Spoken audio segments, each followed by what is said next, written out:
Testing 1, 2, 3.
Hello.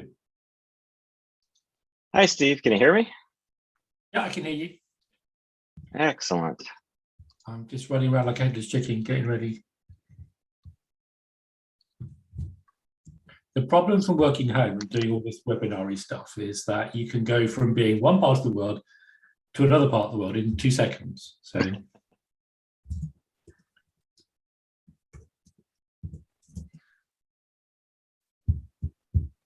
Excellent. It looks like the streaming is good. So for everyone that's on the call, I will be starting shortly. There is a 20-second delay, I believe, between when we talk and when it comes over on YouTube. Right now, I don't think we're sharing video. Okay. So I have the placeholder screen up. So once I hand it over to you, Steve, you'll be able to present. okay, Just don't do it yet. I'm not ready.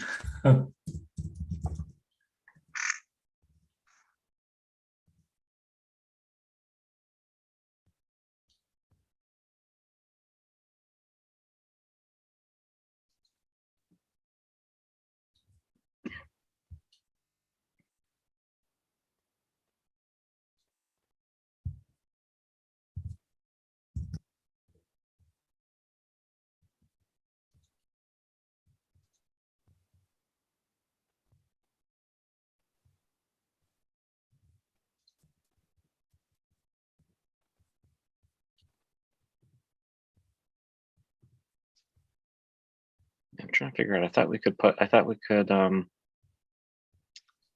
allow people to ask questions on this. Chat, there we go.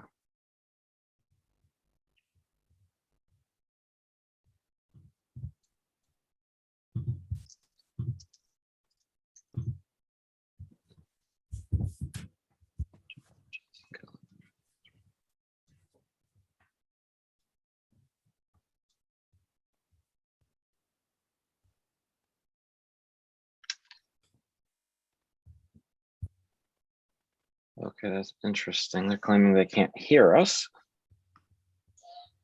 Might be a good thing.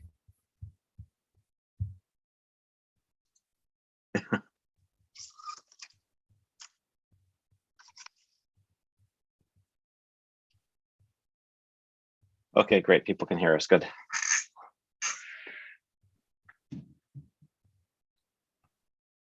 So are you about set to go, and I'll kick off the presentation? Hold on a second. Sure. I think so.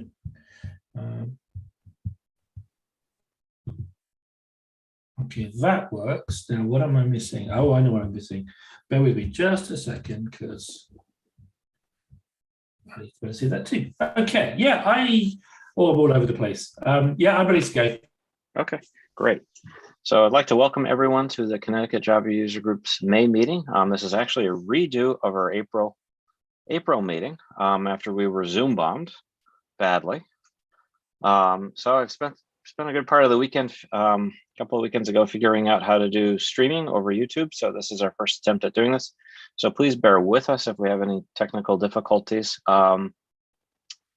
For questions, ask them over in the chat window if you have any questions for the presenter.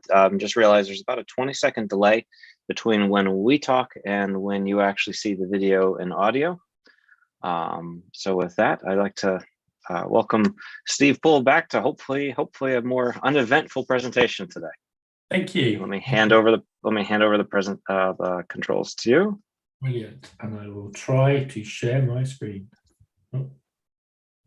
Make host. Exciting. This is the host. Cool. Yeah. Stop my video. There we go. That one. Let's see. Yeah, look at that. Okay. Gosh. So thank you for inviting me, and I haven't actually updated my slides to include the Zoom bombing, even though that was a suggestion. But I think we'll get close to that sort of feeling anyway. So I'm going to talk about Log4Shell, as it says, Armageddon or opportunity. And I'm going to take you through a bunch of stuff, of course, and I'm going to give you a demo, and then we're going to talk about what the demo showed. So I work for Solartype, which is the company behind Maven Central, and they provide Nexus, which is probably, as a Java developer, you're probably using. And I work for them because I'm really passionate about educating Java developers about this whole area, about security, cybercrime, and just generally what we can do to deal with these things. So I spent 28 years at IBM doing JVMs and Java stuff, so I'm deeply immersed in the Java space. Worked at Red Hat for a bit, did the Quarkus Roadshow stuff, got that off the ground, and then got tapped on the shoulder by the Sonatype guys going, hey, can you come and help us do this sort of stuff? And I went, yeah, this is exactly what I want to do. So here we are. Let's talk about Log4Shell. Says he, trying to get it to work. Yes. They always say that when momentous things happen, you remember where you were. And I remember when this happened, 9th of December, because I was moaning at my colleague, who's a cyber journalist, that he never reported about Java problems. He was always reporting about NPM problems. And of course, the day after that, we had this thing, the Log4j stuff, the thing that we're here to talk about. And it came out 10th. It was recognized pretty quickly that it was bad and that it had some nasty attributes. And it grew and grew because this Log4Shell, I'm not quite sure where the Log4Shell moniker came from, but it grew and grew and grew. People just kept picking it up. It got onto the Fox TV in the US. It got the Cybersecurity Infrastructure Security Agency picked it up and went, this is really, really bad. And it even got to the White House. And it's sort of like a bit serendipity, and we'll talk about why that was. But getting to the White House was also, at the same time, has been a whole bunch of conversations about how to defend about these sorts of attacks. So in some ways, it was quite timely to have this thing kick off. It's been described as the worst ever vulnerability, not just the worst, not the worst Java one, the worst ever vulnerability, because of the way that it's exploitable and the way that what you can do with it and just how easy it is. So we will go through that. And it became almost a sort of a joke, because not only was it trivial to exploit, it was sillily trivial to exploit, because you could do silly things. And there were examples of people literally changing the name of their phone or literally their Tesla or other things that meant they could exploit this vulnerability. And so it just demonstrated just how easy it was to do this. And so eventually, you know, we sort of began to deal with it, and mostly we've dealt with it. It's not completely gone. It was just one of those things. But the thing you should understand about Log4Shell, and I'll touch on it later, is that this isn't a new thing. What this particular vulnerability has been around since 2014. So if you think about how long that is, that's a long time for a vulnerability that's been described as the worst one ever to be out in the wild. And it's truly been that bad. And again, I'll touch later as to why that is, in terms of why it's been around for so long, and what that means to us in terms of things we could do differently. Right, so I'm going to go through a whole bunch of stuff, and not necessarily in particular detail, but I want to talk through some of these bits and pieces. Right, so the thing to understand is that almost all of exploits, whether they're Java or whether they're not, they are trying to get in to do things to your system. The main objective is what's called arbitrary remote code execution, and the objective is, can I run whatever code I want to run? And therefore, if they can do that, if they have complete control of your system because they can run anything, then that's what they'll do. And there's all sorts of ways of doing that. And if they can't do that, then their secondary objective will be, can I get in? Can I steal your data? Can I change your data? Can I steal your secrets? Can I visit your config? Can I get information? Because all information is useful, because most of these exploits are joined together. Exploits are little weaknesses that get joined together, and lo and behold, the bad guys get it. So it isn't always about having no defenses. It's about small chinks in your armor that they can make use of. Now, one thing on here I want to point out, because this passes people by quite often.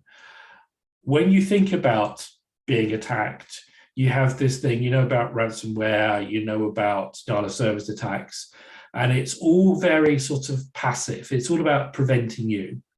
It may be stealing your data, but on this slide, you can see the words insert data.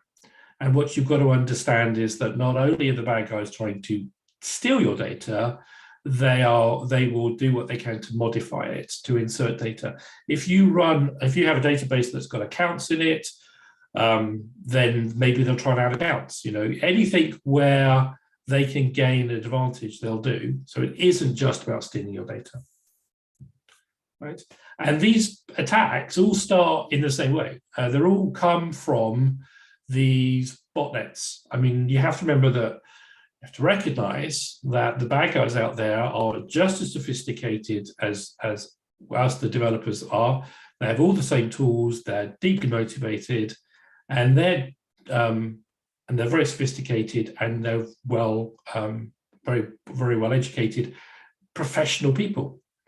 And so it all starts with botnets. It starts with millions of machines probing other machines. As it says here, imagine there's a burglar, and this burglar goes and tries every door and window in every building on the planet every moment of the day. A new building turns up, a new window turns up, there's a burglar trying it. You put something system out on the web, wherever you put it, it will be probed within a few seconds, and then very quickly a more sophisticated attack based on the information from that simple probe will come through. You have almost no time nowadays to do anything. Your system is not well structured, is not properly secure before you turn on the access to it from the internet. You're going to get hacked. Right? And there's all these tools out there. It isn't just about bad guys going, you know, can I get in there? There are all these tools out there. It's called fuzzing. And this is where they look at your APIs and they work out, what can I do with your API? I'll try different ways of accessing it, etc. The objective is to try different ways of getting into your API. And that's how Log4j gets used, because the bad guys don't know how you're using Log4j, but they can try playing with all the data inputs that you've got to see whether they can influence it. And all this is tooling that's out there right now. There's all sorts of information that you can go pick up now and go to OWASP, and you can see all this now, all this information, all this help on how to do this. There's loads of tools, absolutely loads of tools out there to help you get into other people's systems, because we have professions. We have people like pen testers and others whose job is to try and to break into our systems to tell us where the holes are. So those systems get misused by the bad guys, along with other things that they have. So bear in mind, fully scripted, fully automatable, very professional set of stuff. And they're going to do whatever they can to figure out in sort of general how your application works so that they can attack it. And when we talk about fuzzing and playing around with data, it's not just your URLs, it's every way that you take data in. So it might be data that's coming in from the web, it might be data that you're reading from a database, maybe data that you're reading from a file system. All of that data could be fuzzed, changed, manipulated to cause your application to behave in wrong ways. And again, Log4Shell, Log4j is sort of a great demonstrator of how that works. So Log4Shell, this vulnerability, it's been there since 2014. It's a fabulous gift to the bad guys. And now we know about it, we're closing the door, but you can bet that this will have been exploited significantly since 2014.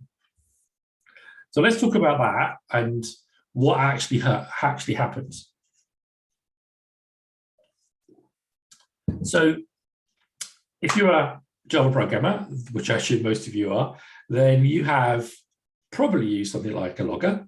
We all have the same sort of code. We have a logging factory and we log data. We log it in various ways, but we log data that we get in, because what's a log for? What's logging for? It's for diagnostic purposes. The objective of the logger is to tell you as the developer, after the fact, what happened. Something bad went wrong with your application, some bug, some peculiar behavior. The log may be all that you have. So your objective, right, is to take, let's go to the next one, is to take the logging information that you're given and put it into the log. So what I mean by that is that you take data in, whatever data you're taking in that's important from your logging point of view, you're going to write it as is. So whatever it is, you're going to, it might be a cookie, it might be a header, it might be a URL, it might be a user ID, it could be anything. But for whatever reason, you've decided that that information needs to be logged. And because it's coming in from the outside world, you're not going to change it, because that would defeat the purpose of logging it. About the only time that you might change the data or obfuscate it will be maybe if it's a password, because you know you're not supposed to put that in a logger. But everything else, it's the information that you want to log yourself, because why would you change this data? It makes your understanding of how your code was behaving harder. So you don't want to do that. You want to log it straight through. Okay, so the second thing, so that's good. So that's our behavior. The second thing that makes Log4j and Log4Shell dangerous is the features. So if you're logging stuff, then you'd like to do something like that first block, where you might want to log the version that you're on. And you want to do that because maybe your code is portable, maybe you're selling it, or maybe you're just running it on different systems. So there are times when you might need some environmental information. And so in this example, you've got system log get properties. So you could do that yourself. You could log that information yourself. But Log4j, because it's trying to be helpful, has these things called substitution parameters. And that's in the second white block. You can see that it's got the $sys thing. That one says to Log4j, replace this string with the value of the Java version system property.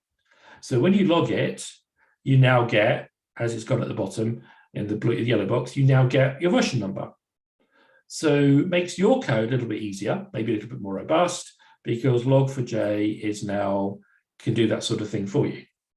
Okay. So that's good, because it makes it easier and more robust than you having to write code to get some properties or whatever that might go wrong. But there's a lot of them. Now, these things are called lookups, and in the table on the right, you can see the list. And there are others. You can write your own lookups. And they all have their own prefix for triggering. And you can see that you've got sys environmental, N for getting environmental variable values, et cetera, et cetera. So lots of ways of asking Log4j to go and get some data for you. And that's fine. That's what we do. Right. So now you've got an expectation to log data as you need to, so you log data as is, because that's what you're expected to do with a journal, with a log. And this idea that Log4j will look at the input that you're logging and expand it as necessary. So here's where it all started, because this was figured out as being what the bad guys could exploit. They could start putting in these expansion parameters, these substitution parameters, into the user data that you're logging. Now, wherever it comes from, and these are just simple examples, they could be coming in from the web, but honestly, anywhere that you're logging data, they can be from databases, they can be calls to APIs that return data, anywhere. We have examples of applications that go off to Twitter to pull down information about a user, and they log the user ID they retrieved. So there were people who are actually creating Twitter handles that were system substitution parameter setup, so they could influence your application. So all this information, the point is, it's very simple for the bad guys to put data into your system, because they just keep doing this, trying to figure out how to get it in there. And because we deal with it as is, we do no validation. We just pass it through to the logger, and the logger does this stuff. Okay. So that was bad enough. And then 2014, which is amazing because that's when this all started to go wrong, a new lookup was added, which was this JNDI capability. Nothing wrong with that. There are lots of places where JNDI is used to store configuration information. So the concept was, just like pulling out environmental variables or system properties, that you could ask JNDI, you could ask Log4J to look up some JNDI config information and record it in the log. That was the intention. Okay. Unfortunately, by adding in the features to enable JNDI, you pulled in extra features that JNDI itself supported, and that was LDAP and RMI and DNS and others. So the lesson here was that when the features were added for one particular reason, and there wasn't enough attention paid to the fact that other capabilities were being dragged in.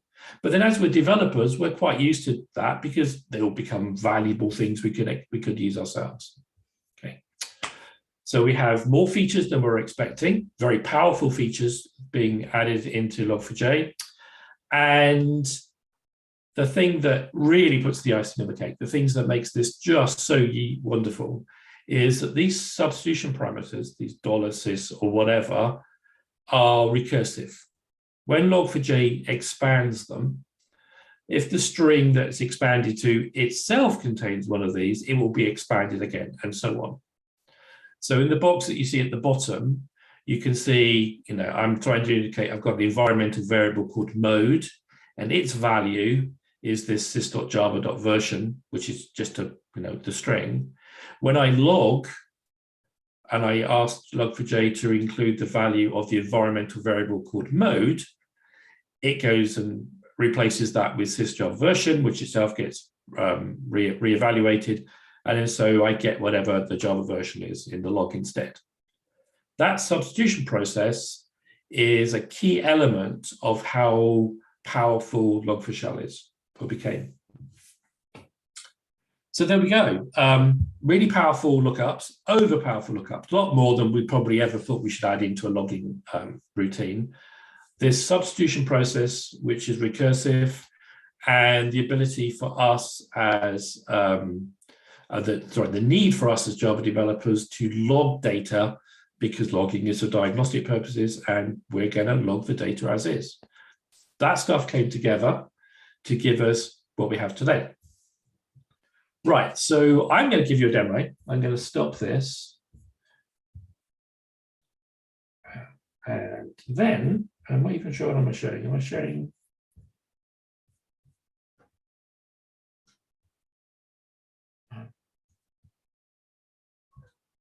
I stop my sharing.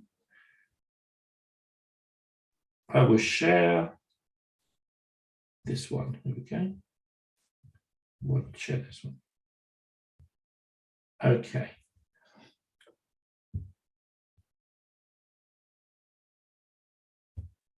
It says, my screen, your screen sharing is paused. Resume share.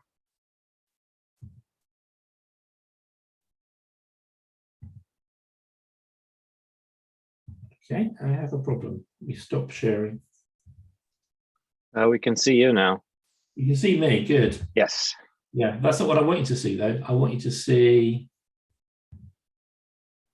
the browser. No, it says your screen sharing is paused. It says Supal has started sharing screen. Yeah, and it says resume share. Okay, no problem. Let me see, what can I do? Let's see if I can share the whole desktop. That's better. Can you see a big desktop? Yep, we can see. Yep, we can. Good. Okay, so I've lost my train of thought now. Let's see whether we can show you this in action. Right, so let's big this up so you can see what's going on. Okay, so let's make it a bit bigger. So bear with me. In the top left is an application, and it's just an application, and it's just an application, and we're going to use that to demonstrate Log4Shell. I have a bunch of hints, which we're going to go through a few of them. And then at the bottom, I have some checkpoints, and I'm just going to pick some so that you can see them happening. I'm going to pick a version of Log4j, and I'm going to pick a version of Java. Well, let's do Java 8 because it's more fun. And you'll see some results coming out. So now, because I've told it to start logging things, if I do buy milk again, I should get, come on, there we go. I now get a little line, and you can see it says add to do, title equals buy milk. I mean, made up, and a little number that tells me what version of Log4j we're running. So there we go. That's great. So because of the way I'm logging this, I can take Java version, okay, and I can say not buy milk. Let's put this in and see what happens. And there we go. Now I have add to do title equals Java version, because that's what I put in, right? Et cetera, I can put in, and you get the idea. I don't know if this is even going to work. Does mode exist? Oh yeah, so I have an environmental variable somewhere called mode that's called value of production. So all that information, that's none of that is validated. It's me just putting in information. I mean, there's loads of them. Now, obviously, one of the really cool ones would be to figure out what class path you've got. Okay. And because this is running in a very constrained environment, it's a pretty small class path. But I've now been able to find out what title you've got, what your version is, what your production is, what your version is, and what your class path is. Now, I can't see your logs. Well, I'll talk about, if we have time, I'll talk about that, but actually it's not impossible for the bad guys to have access to your logs, and in which case, thank you very much, you've told them the data. But anyway, that doesn't matter, because there are other ways that they can send this data out. So I'm going to put another one in. Now look, this has got JNDI, which is the major lookup thing, and I'm going to ask it to make a call to an LDAP server with this name, this port number, and /a. Do that. What do I get? Oh, well, two things pop up. One is I don't get one of these things. I get thank you for your data. And the reason that it's red and white is because I tried to be clever and do a diff. And unfortunately, it spots that sometimes the characters are the same. But there we go. But look, down here, I have an LDAP console, because this LDAP server I called to isn't a nice LDAP server. It's a nasty LDAP server. And when I sent it the /a, it sent back a string that said, give me your version. So what it effectively did was send back this string here, this sort of Java version thing. Now, it would have constructed a URL, right? So it will make a call back to the LDAP server, and it will pass not that /a, it'll be passing something else, including the version number. So that gets sent back. That's the version number. That gets the LDAP server. So you start off with the first call to the LDAP server. The LDAP server says, tell me what your version number is. The version number is that sys Java version is expanded by the Log4j capability. The result is another system substitution parameter, which itself is a JMDI call, and that one calls back with the version details. And I go on and I go on and I go on. So you can see in this LDAP server console thing some trace. And you can see I'm having a conversation with the application, and I'm asking for information, and it's being returned because this LDAP server isn't my application. It's a different server somewhere else. Okay, so what you're seeing is a bunch of conversations going on between the application and the LDAP server, for which the only visible evidence is this final message in that log which says add to do. Thank you for your data. Well, obviously it could be a lot less obvious than that. It could just be something very, very simple, like buy milk. Right. Now, I have loads of other examples, but I think that's good enough to explain basically what's going on.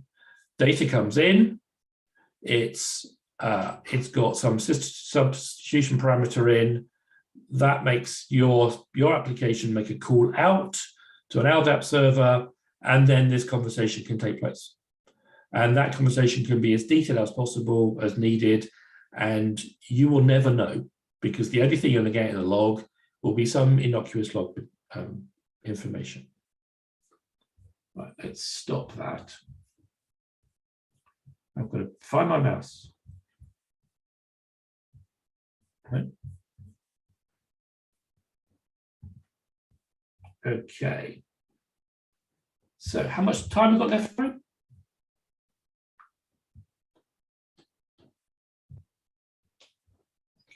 You've got an hour if you want it.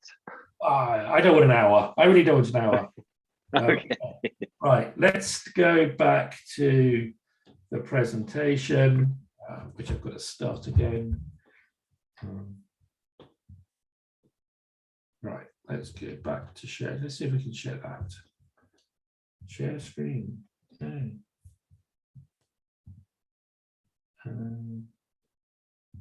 That one, I think. Okay, so you're still in action. Oh no, it says your screen sharing is paused. I don't get that. I don't know what I'm doing. Maybe it's the, maybe I'm trying to share the application. Let me share the whole desktop. That's better. No, they're weird. Okay, so I can share the whole desktop, but you can see that anyway. Okay, so where do we get? A bunch of stuff.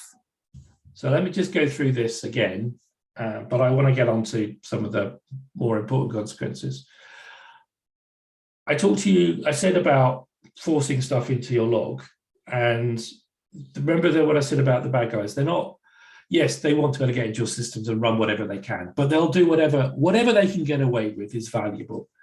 And so even if they don't have the ability to do the full RCE, the full remote control execution, if they can just force you to put log information in, like, so you've got environmental variables, they're in your Docker container, maybe you've got keys and things. If I can find them or figure out what they are and force them to be logged, and I can get access to the log, then that's a bad thing, right? And many of these things many of the values that we use in terms of environmental variables or system properties are all guessable.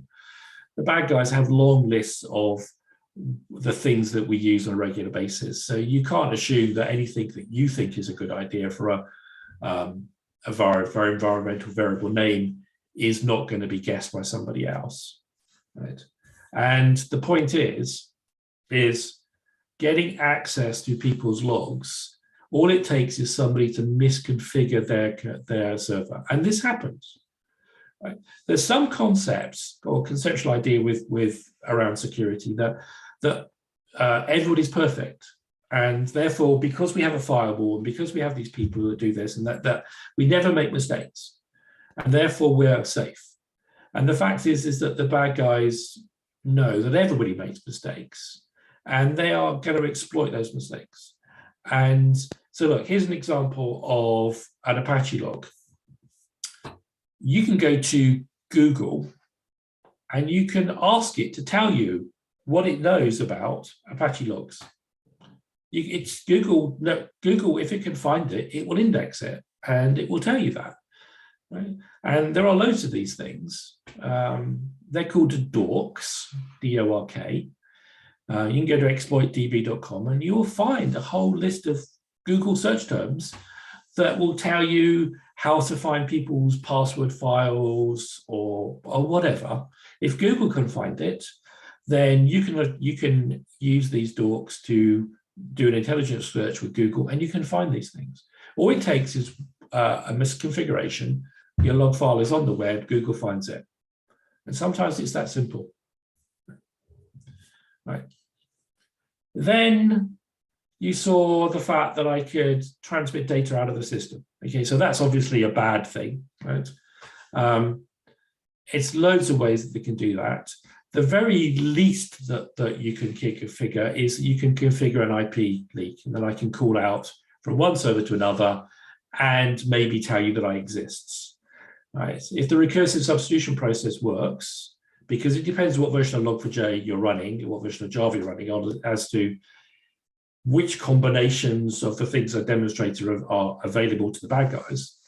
The point is that any information, the fact that you're running Log4j is a great thing. Thank you very much. I now know that you could be a target.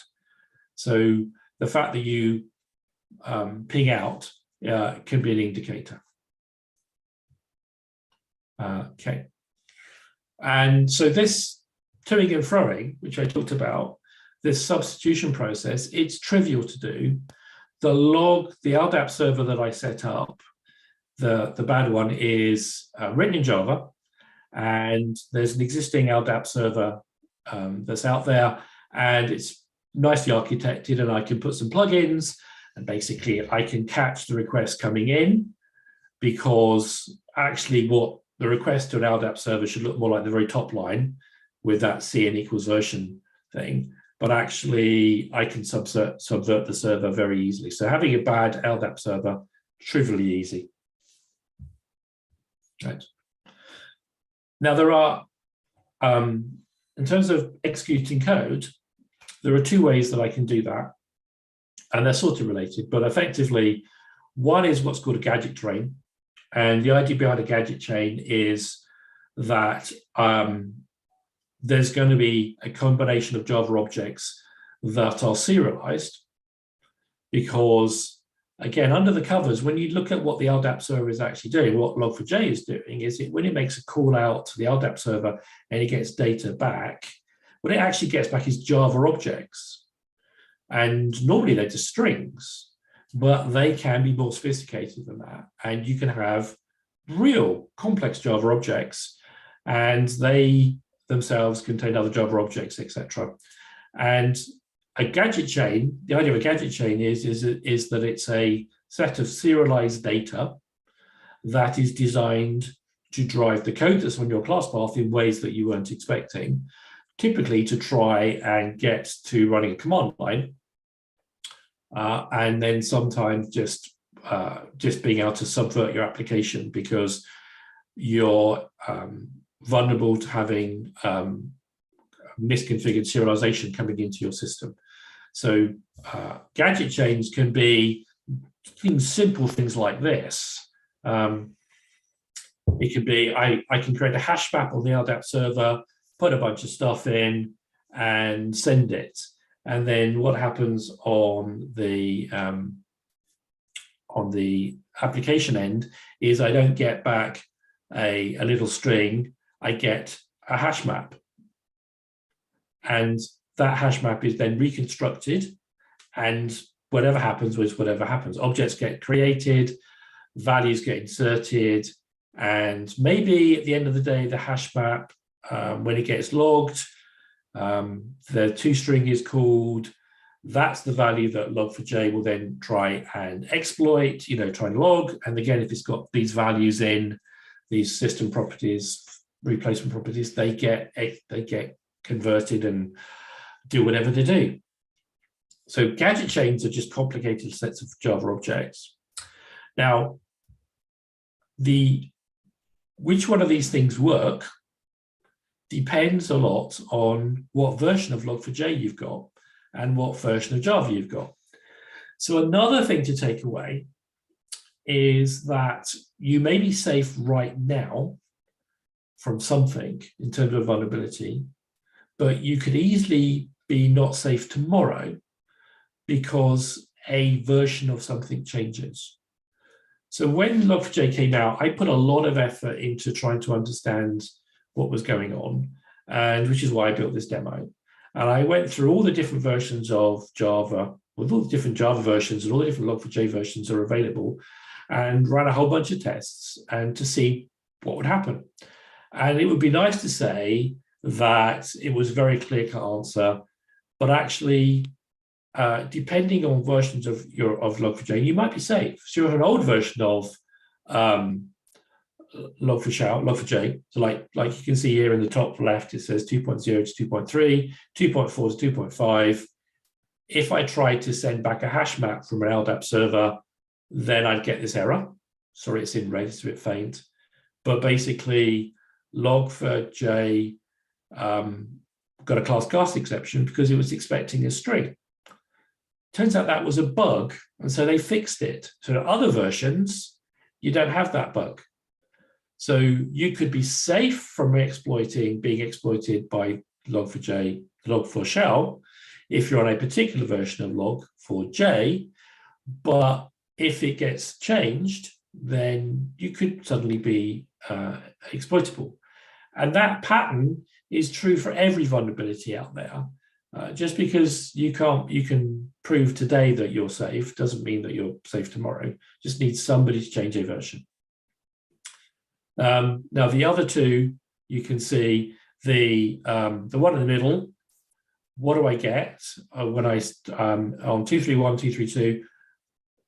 If I make the call, what do I get? I actually just get logged the system, the substitution parameter, because there it was invalidated. And then on different versions below, and again, you can see that they're not within contiguous ranges, they're just bits and pieces. You can see that I actually got some results. Gadget chain equals this is a nested list. The takeaway is, depending on which version you're running on, you may or may not get exploitable, but that's very much a point in time statement. You have to be very careful about making assumptions about vulnerabilities, and that it is always, always best to go to the latest version you can possibly get to. Okay. So other things I can do with gadget chains, because I can send objects from the LDAP server to you, is I can do an denial of service attack. Because it's very easy to do, because the serialized Java stream is designed to create objects. And so I can have a stream that basically says, create very large arrays or whatever. If I can do that, and I can cause your system to run out of memory, and I can do that by just passing in some simple logging command, some sys value that you're logging, I can then call a denial of service attack on your system. And bearing in mind that these attacks are going to be coming from botnets, it's incredibly easy under the right circumstances, if you've got the right level of vulnerability within using Log4j, for me to figure out that there's a particular value in some part of your application that you're taking in, that if I put this value in, I will crash your system. It's, because it's that easy. Right? Because all I've got to do is create objects that can't possibly exist. Because serialization is a data stream that the deserialization process goes through object by object and creates the object that's been asked for. So if I say create an array of max int size, int max elements, I might get away with it the first time. If I create an object array that's multi-dimensional, and each of those is an object of enormous size, you can imagine that it will crash. That's a really simple way of doing that. Okay, and then I talked about arbitrary remote code execution. I didn't really demo it because it's sort of no real difference to see than some of the gadget chains. But effectively, if you think about it's the difference between what being a remote code execution attack is based on what code is in your class path. I can only run Java code that you have installed or that's on your class path. An arbitrary remote code execution is a process where I provide the code to. And I'll talk about that in a sec, right? But luckily, that doesn't always work, right? But it was a bug, so it got fixed, and suddenly this vulnerability came back, right? As Bear said, you have to be very careful about making your assumptions about vulnerabilities, right? So how do I get an arbitrary remote code execution to work? Well, I'm going to return an object, and the object is going to have a particular form. It's going to be this reference object, and I'll let you look up what particular reference object it is. And the reference object refers to the name of some arbitrary class, in this case, external object, and a URL for where that code is stored.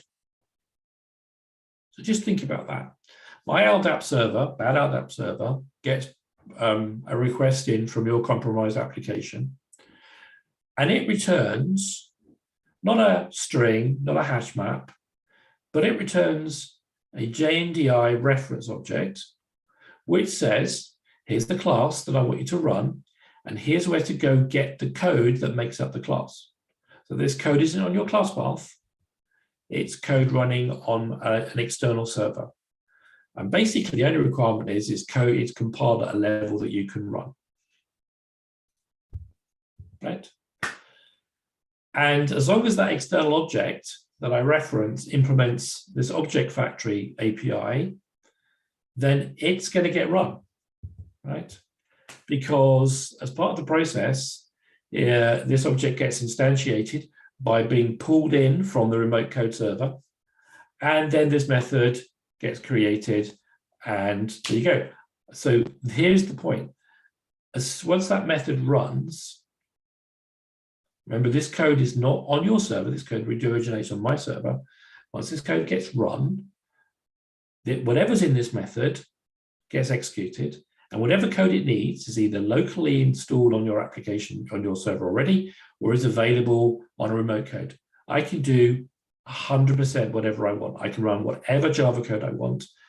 And obviously I can bring up a console, I can open a socket, I can do whatever I want, because I have complete control over what code can be run on your server. Okay. There we go, said all that stuff, yeah. Again, depending on which version of Java you're running, it may or may not work. This RCE full remote code execution just says, it's very nice, and just says, give me all the key names for all your system properties. You know, it's a silly one, but you can imagine it can do absolutely anything, right? And don't think that you get away with it being on the latest version of Java 17. Under the right circumstances, the right config, it's possible to trigger this. Okay. And if I construct this RCE the right way, as you saw when I talked about the fact that we're going backwards and forwards between the LDAP server and your application, all that is taking place under this one log4j call, right? And as long as the last thing I return is a string that can be logged, you'll never know that the attack took place. The only way you might spot it is because you've got some tools that spot you're making calls out from your application, which is one way I'll spot it. You might spot it because it's making calls out to some remote server lots and lots of times. Well, if there's a botnet involved in this, there won't be one LDAP server you're targeting, there'll be thousands of them. So you may not be able to spot that, right? So it can be almost impossible to spot that this has happened, this attack has taken place. Right? The ability to control this JNDI capability, the ability to run remote code, is controlled by this property, as you can see, ComSum, JNDI, etc. It's set to false on 17, but it could be set to true. Bearing in mind people make mistakes, it can be set to true, and these things have happened, and sometimes people will set these things up because they want to run code from a different server for their own purposes. It's a reasonable thing to do for yourself. It gets subverted to allow the bad guys to run code from somebody else's server. Just because it's useful to you doesn't mean it's not useful to the bad guys. So there we go. Log4Shell has been pretty bad. It's bad because it's easy to do, because all they're going to do is figure out where you log data. Remember, it's not just cookies, it's also things like databases. If I can get this value into a database that your application logs, so you don't even have to have a web-facing, internet-facing application to be vulnerable. Right? And it's hidden, and it's deadly. So you have to take this seriously. And even if you don't have the problem now, even if you go, okay, we did a test and it doesn't, we're okay. Well, point in time statement. It won't take long before somebody changes something and then suddenly you're vulnerable. So you have to move to the latest version of Log4j. There's no given, right? You have to do that. And to move to the latest version of Java, because then you're probably not going to be subject to the arbitrary remote code execution, but it's still possible. But you have to still move to Java, to the latest Java version, because of all the other vulnerabilities out there. Now, the other thing to do, think about this, is when this started on the 9th of December, there was a lot of effort involved in trying to understand what the scale of the problem was. And so because Cyanotype run Maven Central, they have access to the download numbers.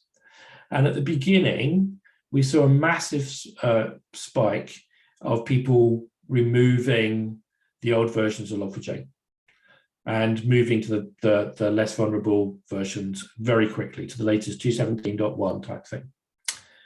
But very soon we began to realize that there were people who were moving, and then there were people who were not moving. And still, right, there's a URL there, but you can go to the Cyanotype website and find the URL. It's off the front page.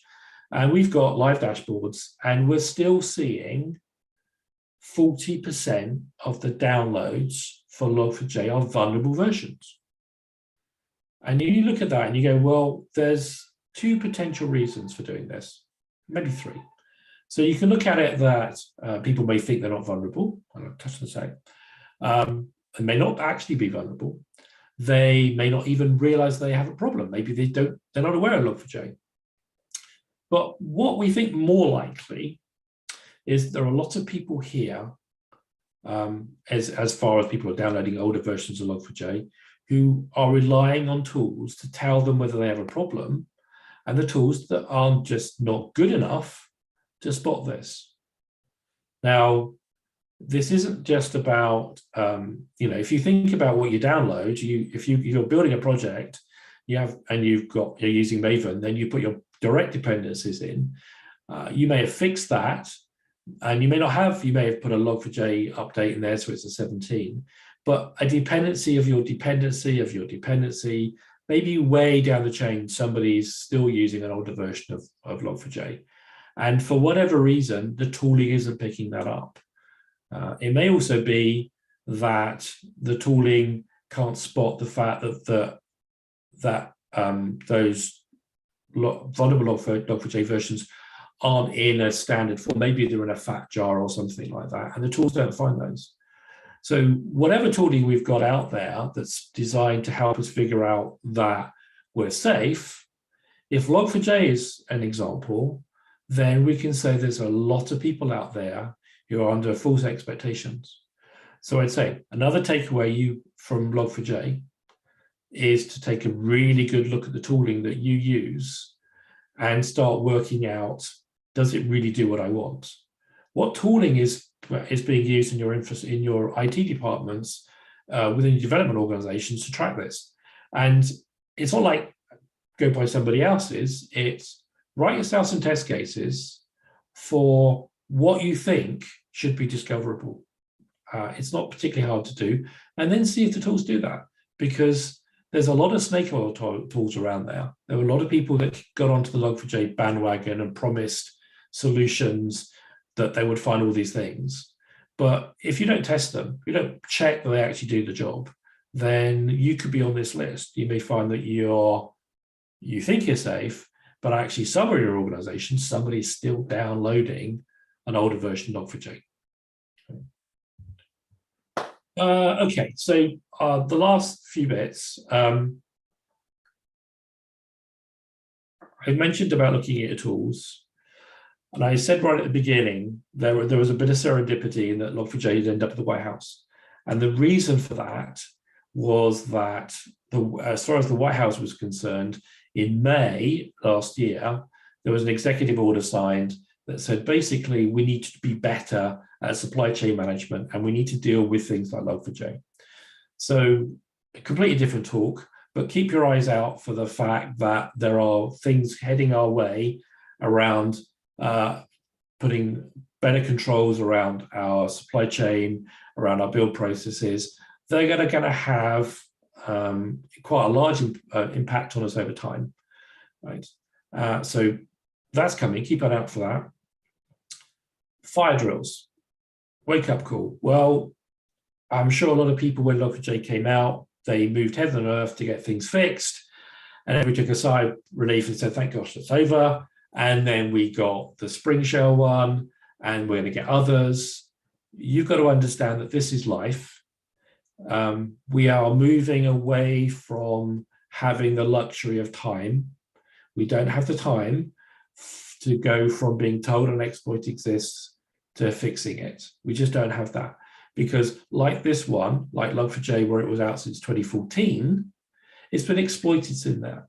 What we're seeing now is that the world has moved from giving you as a developer any time to fix this to ones where they're going to exploit as long as they can before the things get reported.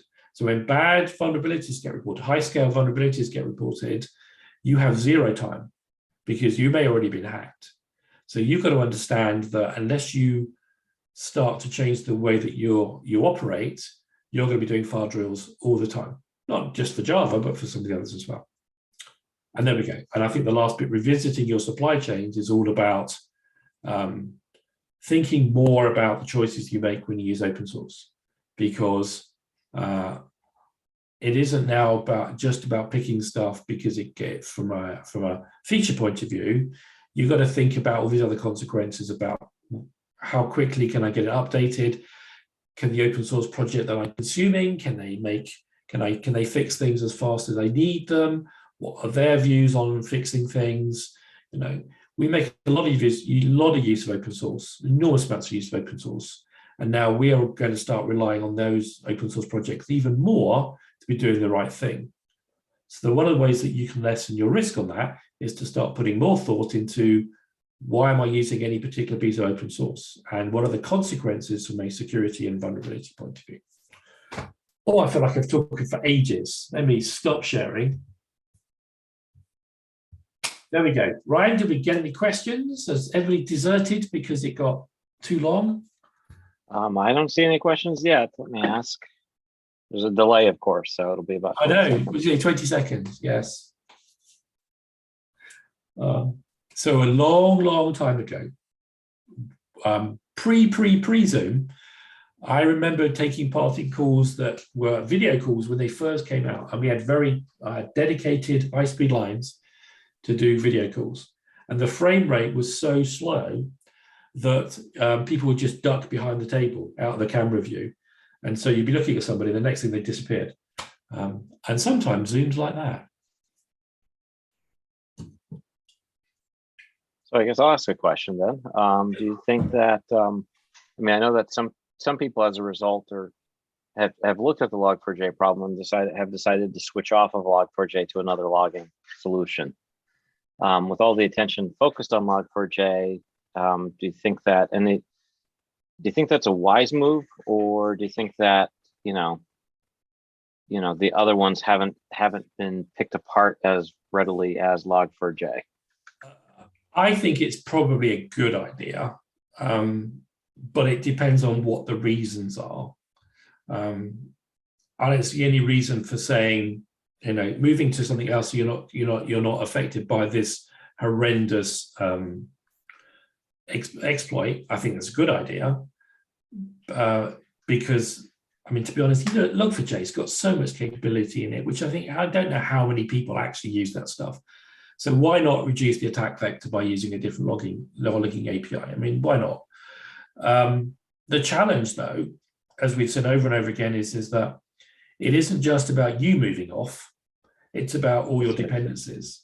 And because all this stuff ends up coming together, there's what the logging APIs are like. They're all end up having a bunch of implementations that end up writing the same place. You might not be able to tell that one of the dependencies you're using is using an old version of Log4j. Unless you go looking for it, how will you know? So I'd say it's always good to look at alternatives, provided that the alternatives don't have their own issues. I mean, go look at vulnerabilities in the thing you're choosing, and then think about how are you certain that just by making one change to reduce your dependency, that you've actually moved away from that logging framework, or any dependency really. Yeah, and I know that some of the, I think it's SLF4J and Logback have basically a shim layer that you can swap in. And basically, it's a Log4j API. So if you're still using Log4j, you can not have to find and replace on your entire code base, which would be extremely destructive. Slip in a shim basically, which has the same API, and then you're using another logging framework.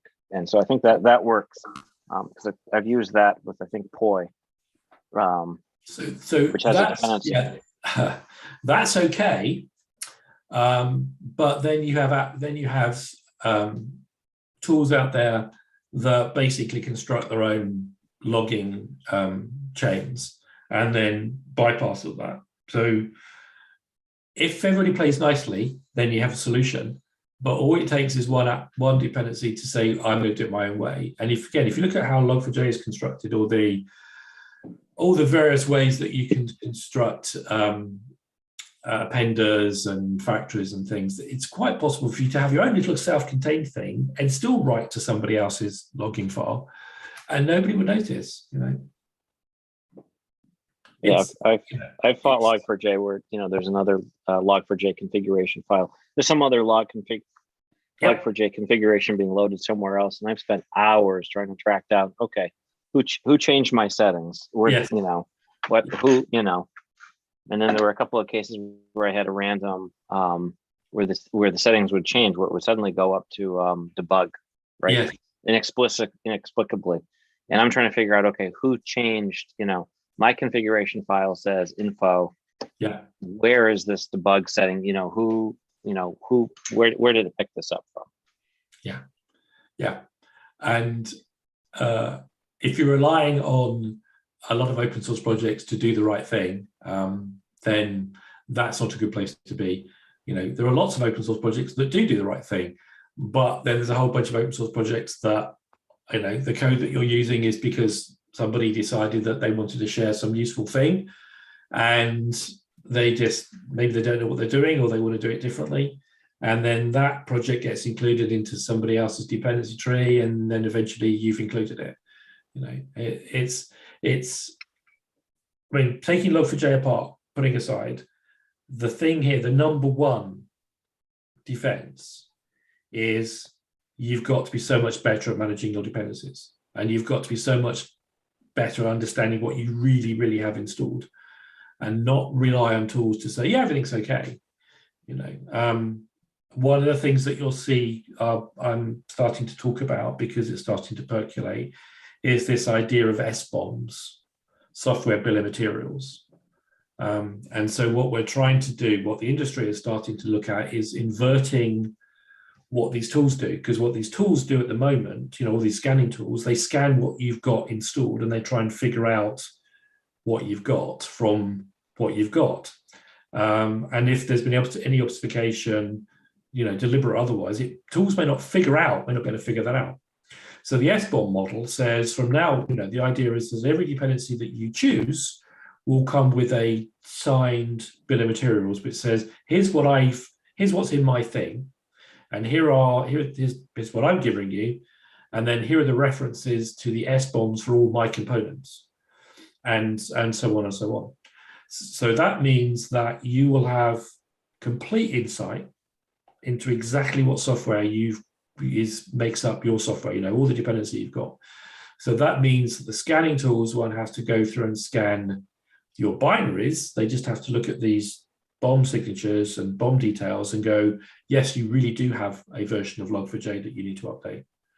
And that's like the first thing that's been coming out of what the White House is looking for is let's do supply chain differently, and let's start taking this, that next level of seriousness. It's not good. Yeah. And just out of curiosity, what's your take on the built-in logging framework in Java itself? Java.util logging. That's a good question. I don't think I ever use it. I use logging, but I just do like everybody else. I just use Log4j or what's the Spring one? I can't remember. I don't think I make any choices. The only thing that I'm aware of when I'm winning this is what's the characters to use to do inline replacement, for the printf type thing. Other than that, I use whatever logging is available to me. So yeah, so I'm not even sure I've ever used native logging. Do you have an opinion? I've used it in containers like Pyra, just because it was simple. I didn't have to include anything else, and it ended up nicely in a log file. And there's a configuration API for it. I've always been kind of surprised. I know that they've added all of these extra features into Log4j and the rest of it, but it seems like the built-in logger never really took off.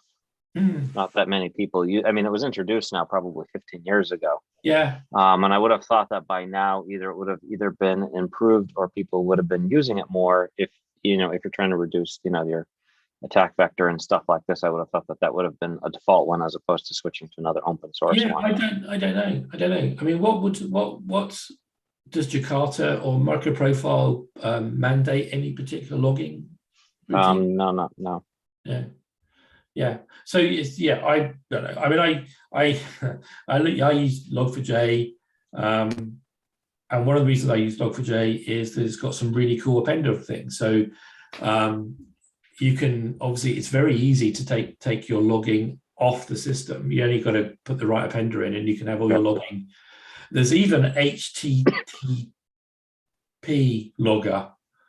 So the demo that I showed you, all the data that's coming from the servers, that was using Log4j to send it across, because I had a endpoint and I was logging the data, and Log4j was sending it to a different endpoint. I was like, this is cool, So I used the facilities that were there, but like all developers, Yeah, I think a lot of people, once they get their code to work, don't look at the logger again for what they're logging. Yeah. I think Tesla has a recall because the logging was actually burning out the built-in SSDs on their cars, because the logging just keeps rotating, and eventually they had to burned out the SSDs. So there's a recall on that, which I find kind of humorous. And years ago, I was working on a piece of software where somebody was basically putting together some complex strings for logging. And as you were moving our graphical tool around the screen, it was generating megabytes worth of, this was like 2003. So megabytes was a lot back then, or more than it was right now. Megabytes worth of garbage just from log statements that, that were set to go to debug, but debug wasn't enabled, but they were still putting together the string as a part of it. And then the log.debug, and they put together this complex string. And then of course it wouldn't get logged because you weren't in debug mode, but that was chewing through tons of memory at runtime. Yeah. And of course, the classic thing with this stuff is that that when you first have a problem and you look at the log, you go, I wish I'd put a log in here, because none of us ever get that right.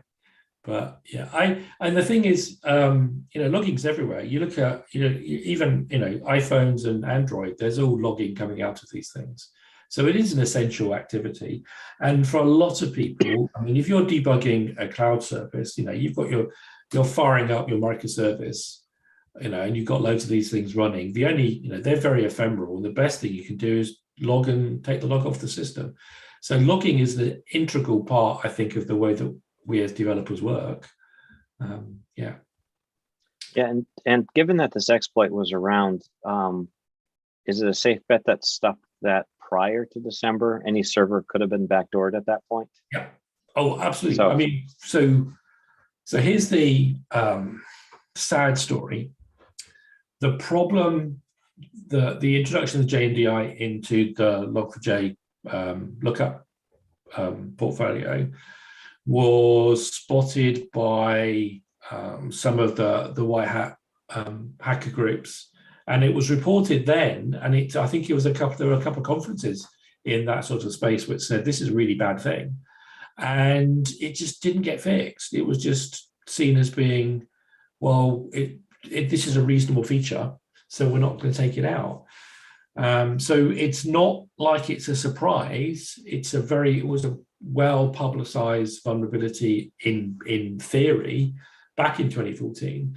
So you can expect that it was probably fully exercised as much as it possibly could. It was and it came out in December because I think it was a Chinese researcher basically. Yeah, I saw that. Sort of like blew the whistle and said, "This is vulnerability. It's a problem."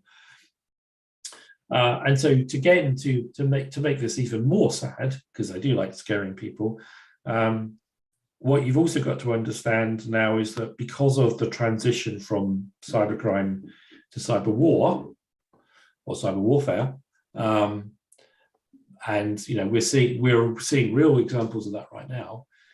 What we've got now is we've got people who are trying to hack your systems for state purposes, not just for money. And so now that we have nation states involved in this story, vulnerabilities, the discovery of vulnerabilities is now not only a financially useful thing from the bad guy's point of view, but it's also a great backdoor for a nation state to be able to hack another country. So therefore, the really, really bad vulnerabilities that get discovered, like Log4j, are going to become less and less likely to be reported because they become more and more of a weapon, that one country can use against another. So, and that's why I said about the fact that we've moved to exploit first, because that's where we're heading, because these things are just too lucrative and too useful to a lot of people. So, you can't. The world of 2014 is way, way gone, and we are in a new world of people exploiting us left, right, and center. So you have to start, as development crew teams, you've got to start to understand that and change your behavior.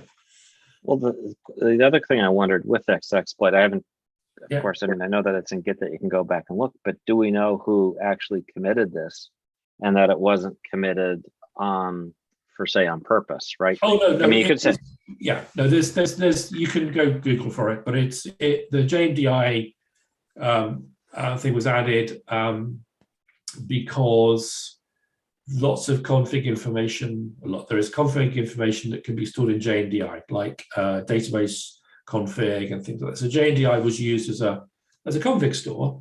And so it was, somebody raised the feature that said, I would like to be able to get at legitimately some config data that was stored in JMDI. So there was a legitimate ask, a legitimate reason for doing it. It was just when it went in, people didn't realize just what else they were getting was coming with the party. So it wasn't obviously a malevolent act. As far as we can see, it was quite benign. Yeah, no, I'm just thinking like in terms of somebody, because I was looking through another open source project last night, and you have developers that you don't actually know who they are, right? Yeah. And so you've got people committing code to stuff, and what might seem like a mundane change to a piece of code can actually be, there's all times where you get a code review, you look it over, yeah, that looks good, I want to go to lunch type thing.